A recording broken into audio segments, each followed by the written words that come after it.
Okay, hello. So we should get started.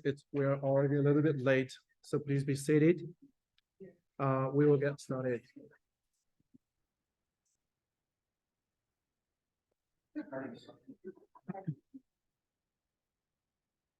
So can people in the back hear me? Great. So sorry, took me some time to set it up the Zoom. Today, like the Wi-Fi didn't work again. So we'll have our first exam next Friday. So I guess some of you will have questions about that. And I guess this is probably your first exam in this new semester. So I assume you must be nervous, but I want to let you know that don't worry. So we're going to have a review session after this lecture. And I will also talk about the content of the format and the content of the exam. Okay. So don't worry. I mean, if you are following me with all my lectures, and if you are, able to crack the homework problems, I don't think you will have a big trouble dealing with the exam. Okay. Okay, good. So today we're going to talk about Fick's second law, which is in our last lecture we talked about Fick's first law, which basically relates diffusive mole flux with the concentration gradient or mole fraction gradient. And we talk about at the molecular level, diffusion refers to diffusion basically originates from the random walk movement of molecules due to collision. But at a continuum level, because there are so many molecules, at individual molecule level, it's random, but at continuum level, because there are so many molecules moving together and they show a certain pattern. So they move down the gradient of concentration or down the gradient of mole fraction. Okay. And so with Fick's law, we are able to relate basically total mole flux. We can break down the total mole flux into two components: the convective flux due to bulk motion of the fluid, which is proportional to the average velocity of the fluid, right? Of the fluid, as well as the concentration of your interested species. Okay. And then when we plug in the molar flux equation into the mole balance equation, we get a updated form of mole balance equation. And in our last lecture, we basically talked about two examples in which we are trying to use the equation to solve for the mole fraction of for a binary system, which we are trying to solve the mole fraction of species A as a function of time and space, right? But I made it very clear that in the two examples, right, to simplify the problem, we assume no reaction, well-mixed condition, constant temperature and pressure, and most importantly of all, we made an assumption that the system is at steady state, right? That really allows us to significantly simplify the equation, because if the system is at steady state, we can drop the dc dt term, right? That means your concentration or your mole fraction does not change with time, right? That just allows us to drop that term to 0, which greatly simplify the equation. Okay, but now again, that is when we made that assumption and then we solve the equation, that gave us the solution we got is basically steady state, right? But we know that once you set up this, problem, it's going to take some time for the system to reach steady state, right? No matter if it's long or short, okay? And that period, we call it transient stage or transient period. And how does the concentration change with time in the transient period? That's something we're going to talk about today. So we'll start by introducing the Fick's second law, right, which is go ahead. So is Fick's first and second law on the exam, or is it just material covered in? Fick's second law, I think Fick's second law is not in the exam, right? So mostly just like content before Fick's second law. I will double check, but if I don't send an announcement later, then that means Fick's second law is not covered in the exam. Okay.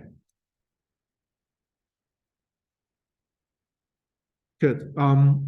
So I mean, again, the motivation here is really, if you want to solve the transient problem, I mean, the transient problem is kind of like difficult or complex. So, I mean, it's better we can make some assumption, and these assumptions led to the Fick's second law.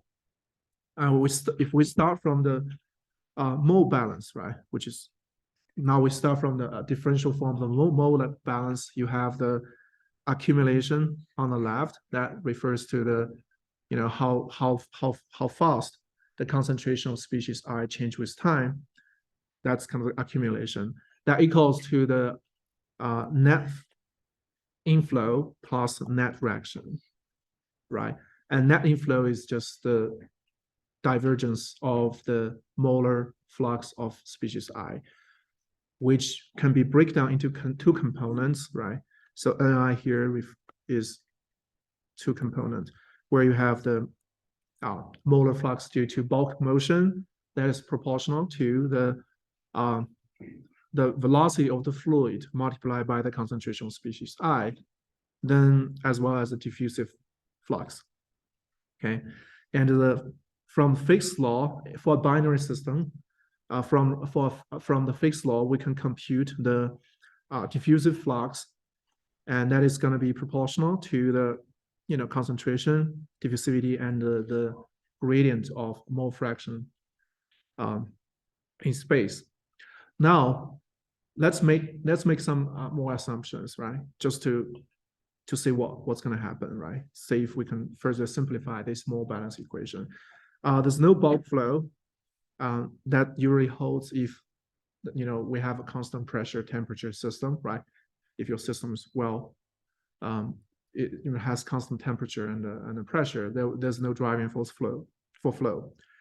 If there are no reactions, right? That will be the case for most of the problems we deal with in this class, because this class we discuss separation operation, right? Where we don't deal with reactions, right? But if you're taking the class of reaction engineering, then this is not the case. Constant molar concentration. Again, if the system has no reaction, then this typically holds. And the Fick's law with constant diffusivity.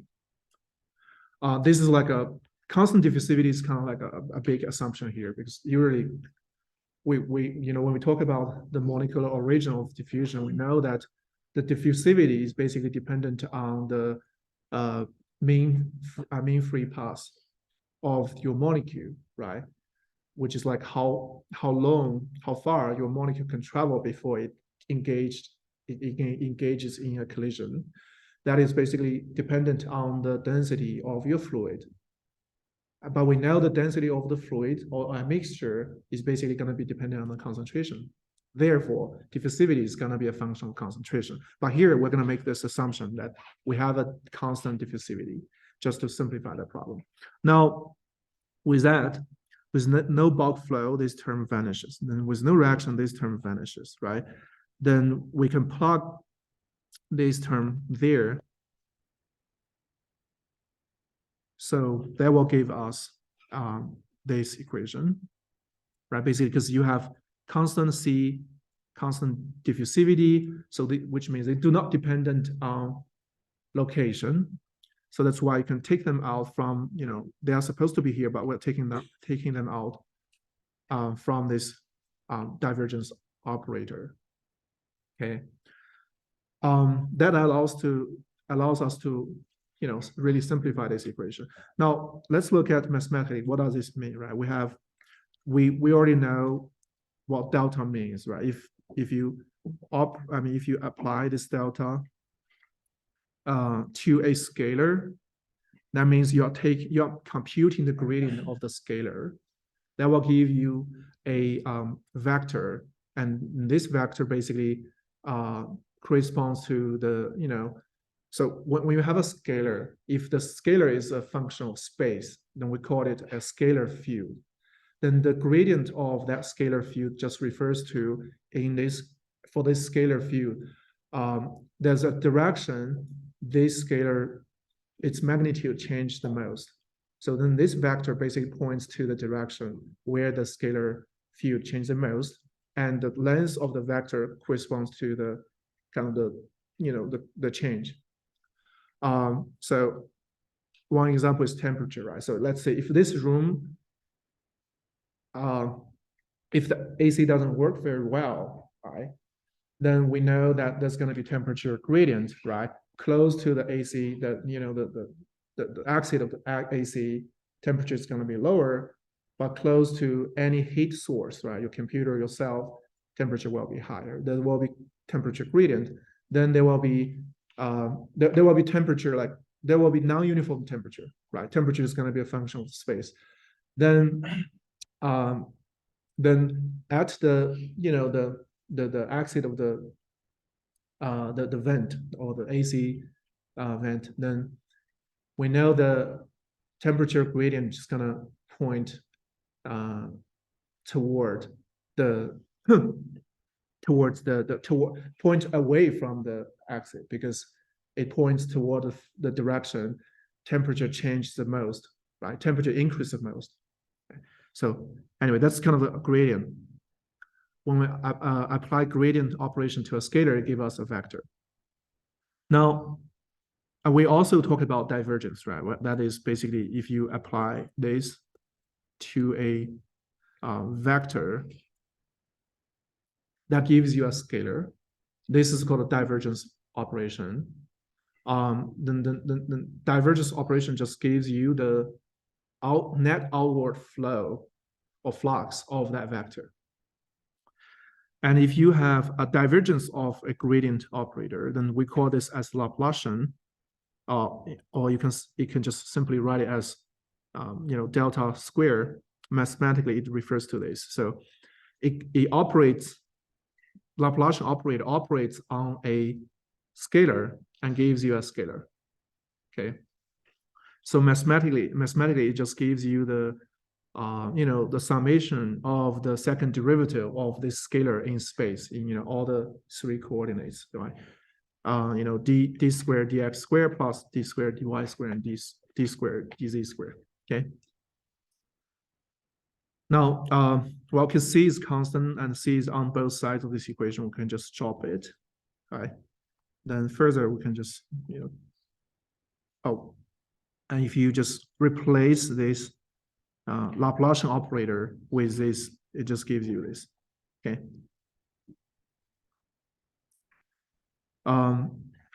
So if we drop C, then that gives us the fixed second law. That basically says the rate change of the rate of change of concentration of A is basically proportional to the diffusivity multiplied by the Laplacian of the concentration of species A, right? That's a very simple enough equation, okay? And note this is a partial differential equation. In this case, CA not only depends on the space, right, where it is, the position, also depends on time, okay? And we can only get this, second law with all these assumptions. So you should always be aware when you apply fixed second law, ask yourself, right, if these assumptions hold. If not, then you cannot use Fick's second law. Okay. Now let's look at some examples where we can apply the Fick's second law to solve a transient problem. So this is called Loschmidt tube. And this is a problem quite similar to what we have discussed in our last lecture about the equimolar counter diffusion, right? Where you have two bulbs and connected by a tube, then you have, in these two bulbs, you have species A at different concentration. Then at time zero, if you remove the wall in the middle of the tube, then you will have diffusion of species A from one end to the other end, diffusion of species B from, one end to the other end. So this problem is quite similar. So in this case, we have a tube, right? And there's a wall separating, sitting in the middle of this tube at the coordinate z equals 0, right? The total length of the tube is 2L. So on the right hand side, you have length L, and right on the left hand side, you have length L as well. At time 0, just you have, let's say this is like again a binary system. So we have species A on the left, we have species B on the right, right? And let's say now in the sample case, we have CA equals 1 when Z is from minus L to 0. Okay, then CA equals 0 when Z is 0 to L. Okay. So that's kind of like your initial condition. Now again, if we want to, so at time 0, we remove the wall in the between, and we know there's going to be diffusion happening, right, in both ways. A will diffuse to the right, B will diffuse to the left. Then over time, given sufficient long, right, that's at infinity, you're going to reach steady state where there will be no concentration gradient, right? You will have equal concentration, uniform concentration throughout the tube. But now we can really solve that problem, no problem. But how do we know, how does the concentration profile change with respect to time from t equals 0 to t goes to infinity, right? We start from mole balance equation. Now, in this case, right, again, there's no flow for sure. If we assume constant temperature and pressure, there are no reaction, right? And if we further assume that the diffusivity is constant, then that will give us Fick's second law, right? And in this case, because we're dealing with a 1D problem, so the Laplacian will reduce to only the second derivative of xa with respect to z coordinate, right? That's the only coordinate here. Now, this is a partial differential equation again. In order to solve this partial differential equation, we need to define first boundary and the initial conditions. Now, the question is, how do we initial and boundary conditions do we need in order to solve this? Any idea? Any guess? I think you need one initial condition and you need two boundary conditions, one for the two ends. Makes sense. Yeah, that's correct. Well, basically, you have first derivative with respect to time, right? So that's why you need one initial condition. But you have a second derivative with respect to space or location. That's why you need to have two boundary conditions. So in this problem, we already have the initial condition, right? And what about the boundary condition? For this particular problem, the boundary condition is different from the case we discussed in our last lecture, in which you have two bulbs serve as a reservoir for the counter diffusion, and so the boundary condition is that at the two ends of the tube, the concentration of A and B are constant. It does not change with time, right? Because you have two bulbs serve as a reservoir that provides infinite amount of component A for the diffusion. But in this case, because the two ends of the tube are closed and there's a wall there. So does not allow, component A to go out or anything come in. That means the flux at the two walls are zero, right? Mass flux are zero. And so that means, JA at Z equals, minus L and L, right? That is zero, okay? And since from Fick's law, we know JA equals say DAB, okay? Where XA, where Z, DXA, DZ, right? And these two terms cannot be zero. That means, you have DXA, DZ to be zero, okay? Now, mathematically, we're not gonna solve this equation, right? Because this is like a very well-known equation. I mean,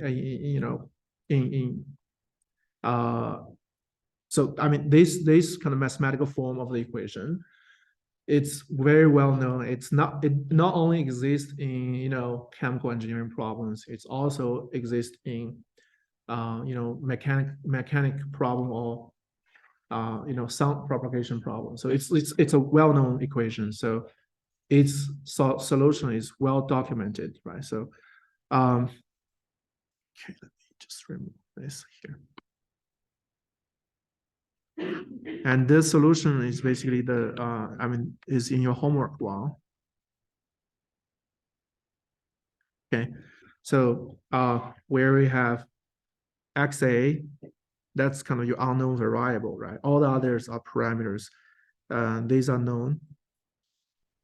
And it's gonna be dependent on, the solution is like this is a series, right? In each term of the series, you have a sinusoidal equation and an exponential term. So the sinusoidal term just describes the space dependence, and the exponential term describes the time dependence, okay?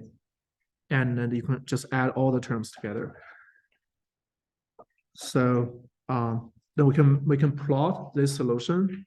We can plot this solution in this coordinate, right? So here Z equals 0. Here is Z equals Z. That's L, and this is the left end of this cube.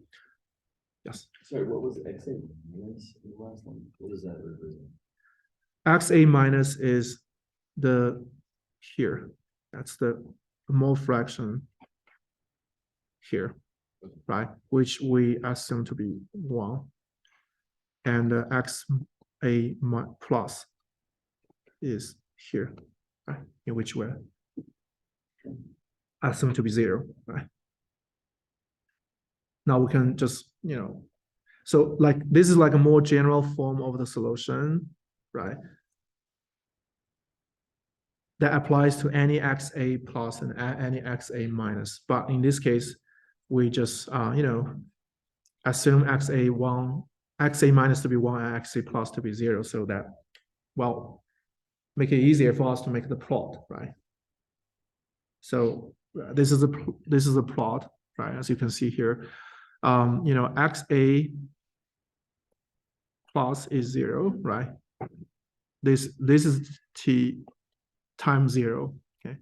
This is a XA minus, that's 1. Okay. Well, that's not time 0 actually, but time 0 is supposed to be a pure vertical line, right? So at time equals 0, that's when we just remove the wall. So even though there's a huge driving force for the mass flux, the species haven't got time to diffuse yet, right? Even though you have this driving force, it hasn't really diffused yet. So we have a vertical line there. But give some time, you will have the flux going, right? So if we can write down the equation, right? what we can see here is, if you look at this is the derivative of this profile, right? And the derivative of this profile here is like minus infinity, right? At time 0. That suggests, that the at time equals 0, the flux kind of like close to infinity, minus infinity. That means that the flux happen in this direction. Sorry, this is there's supposed to be a minus sign in the Fick's law. So that means we have a huge flux of A at time 0, that wants to cross the Z equals 0 wall, right? Z equals 0 position. Then that's just gonna reduce the concentration locally. So then the concentration profile will propagate to this, right? And then as time goes by, you still have a huge concentration profile. So that will create a big flux of A toward rightward, right? That will further consume the amount of A in the left, right? So gradually your concentration profile will evolve into, gradually into, in the end, as time goes to infinity, becomes like uniform all throughout the tube, right?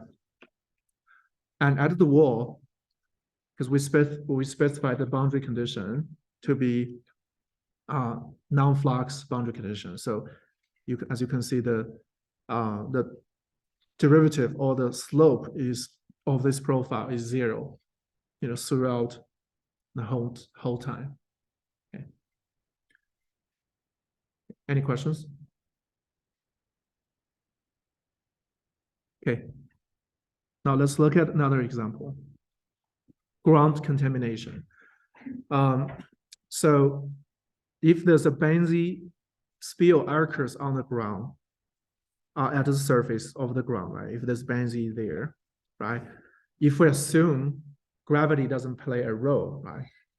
Otherwise, we know that gravity will always play a role. But now let's just assume gravity doesn't play a role. So then the only way that benzene can get into the soil is by diffusion, right? Then how long it will take for the contamination to diffuse 1 meter deep, right? I mean, this is relevant for contamination remediation. So in this case, there's no reaction. And if we assume gravity doesn't play a role, then there's no convective flow. And again, we assume constant C and diffusivity. We can apply Fick's second law, right? And if the spill is large in XY direction, then we can further simplify this equation from a 3D diffusion problem into a 1D diffusion problem. Okay. Then in this case, in order to solve this equation, we need to have 1 initial and 2 boundary conditions. And initial condition is that in the soil, before the spill happens, the concentration of the benzene in the soil is Ca0, right? And in this case, Ca0 is 0. If, let's say, our soil is clean, there's no benzene. And we have 2 kind of boundary conditions. At the surface of the soil, that's at the surface of your soil, the concentration of the benzene is going to be a fixed number. It's going to be a constant, right? Which depends on how much spill you have. And at infinite distance from the surface of your soil, there will be no benzene, right? It's kind of like semi-infinite diffusion problem. And for this semi-infinite diffusion problem, I mean, again, the solution is well documented. So the solution is well documented, right? So where the solution is, this is unknown, Ca, which is dependent on T, and Ca dependent on T and Z, right? And this equation gives you the solution where the CA is area function of Z and T, okay? Now, in order to answer this question, we just need to solve basically the time it takes for at a distance of 1 meter deep, right? For the soil to reach a concentration that matters.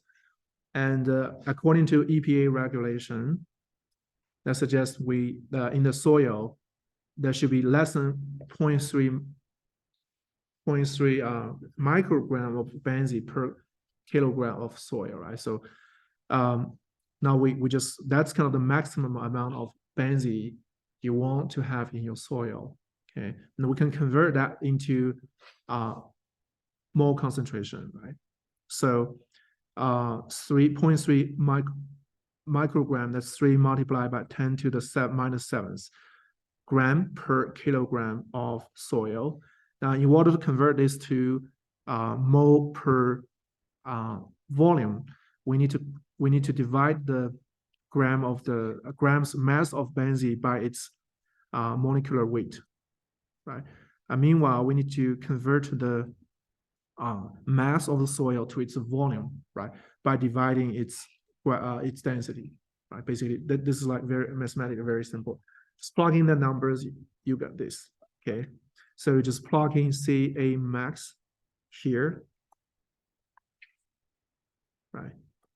CA max there, and plug in Z here is one meter, right? Then you can solve for time, okay? And turns out it takes 4.2 years for the benzene to diffuse into 1 meter deep, right? Now we can make a plot to basically represent the whole process. This on the left, it's the surface of your soil, and then we have one coordinate that just describes the depths, and the curves refers to the kind of concentration of benzene in the soil. And each curve with a different color represent a year. I mean, year one, as you can see that, at the surface, you have constant, concentration because that's where the spill happens. And then in year one, it doesn't penetrate too deep, right? It only penetrates these steps. But as time goes by, as you can see, really this penetration, this happens, over time. In year 64, it already penetrates to, this deep. But again, in this problem, we assume gravity doesn't play a role. So, I mean, it seems like, it really takes a long time, like 4.2 years for the diffusion for the benzene to diffuse to a significant depth into the soil. But actually, if you consider gravity, gravity will cause a kind of velocity or like a bulk motion. So, and then in order to solve that problem, we have to go back to the mass balance equation, right? In this case, you have to consider the motion or the convective mole flux as well. And if you do that, you will find out it takes much less time for the benzene to diffuse 1 meter deep into the soil. Okay. So that's for the fixed second law, right? It's quite simple. Any questions? Okay. Now we can just go ahead with since we have a little bit of time, we can go ahead with next lecture.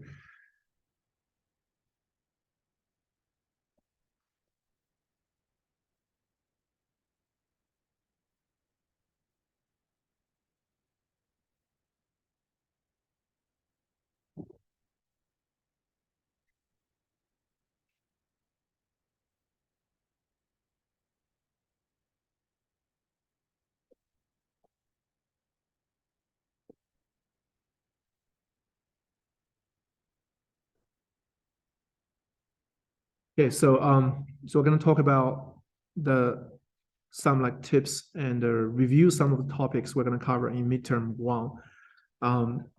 So we are a little bit ahead of the time. So I hope you are okay with this speed we are going. Am I going too fast or too slow? Good, okay. Yeah, because I feel like this course, all this first part is probably not that difficult. What is really difficult is kind of like second part of when we really get into the the problem about separation. So that's more difficult. So maybe it's better for us to save some time so we can, get it slow in the second part. So so now I'm going to talk about what we're going to cover in midterm 1 and some preparation tips. So the format will be, we will have 2 parts in the exam. In part 1, there will be several multiple choice question. Specifically, there will be 6 problems. So the multiple choice problem basically examines how well you understand some of the basic concepts, right? We talk about a lot of concepts about mass transfer, and you need to be able to conceptually understand the physical meaning behind the parameters and behind the equations, and under what condition these equations apply. Then part 2 is calculation and analysis. This is kind of similar to your homework problems, where you will be given a kind of a problem in which you will compute some relevant stuff, right? Just like your homework, you compute mole fraction, and etc. And there will be 2 problems. Homework will be open problem. You can bring open book. You can bring your homework, textbook, lecture notes, calculator, anything you think that can help you to do your exam. But we do not allow computers and cell phones. Exactly. So if we take notes on our computer, then we have to print them off if we want to bring them? Yeah, I think there are 2 ways you can do so. One is you print them out. Second is that you don't have to, you just make your own cheat sheet, right? Just summarize everything you think that's going to be important into a cheat sheet. The reason we don't want to use computer is that really it just make me and TA's job difficult, because everybody's using computer. I cannot go check what you're doing with your computer, right? And I want to make it fair to everybody, right? Because I don't know, I'm very confident most of you will not cheat in the exam, because I have confidence in you that you know what you're doing. But we just want to make it fair. If some students use computer and cell phone to cheat, then that's going to be unfair to others, right? So we just make sure that no computer, so you don't, and no cell phone, so you have no way to communicate with others. And because the exams are designed to examine how well you understand the content of this class. And you can for your homework problems, you can work with your peers, right? That's you learn from your peers. That's no problem. But for homework, you cannot do that. But for an exam, you cannot do that. Okay.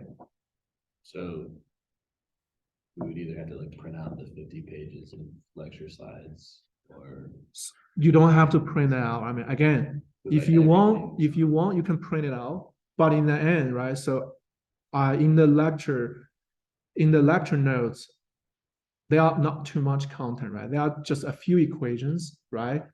And the different version of the equations, and then we discuss a lot of examples about how to solve the equations, how to apply the equations to solve some problems. So if you really understand the equations and understand the homework problems, you will be able to really condense all the lecture stuff into maybe 1 or 2 pages of notes. You don't have to print out everything. And honestly, I don't think that's a wise way of preparing for the exam, because in the end, you have a limited amount of time in the exam. If you print out all the lecture notes, then you're gonna spend your time looking through your notes, right? So that's something you should, do before the exam, right? You should know, well, if I encounter this type of problem, I know what equation I should look for and what equation should I use. Or even better, you already memorize the equations. I mean, not too many equations there, right? And you should be able to memorize them. That's kind of like, best scenario. Then you just don't look at lecture notes or the homework at all. Give you the problem, okay, you say, okay, this is the problem, I should use this equation. I write down this equation, and I simplify this equation based on the problem statement. Then plug in the numbers, do the math, you get the number, you get the solution. Okay, that's kind of the format. So we'll review some of the topics for exam one in next lecture on Monday, but today, because we don't have too much time, so we'll stop here. Any questions? No. Okay, good. I will see you next week.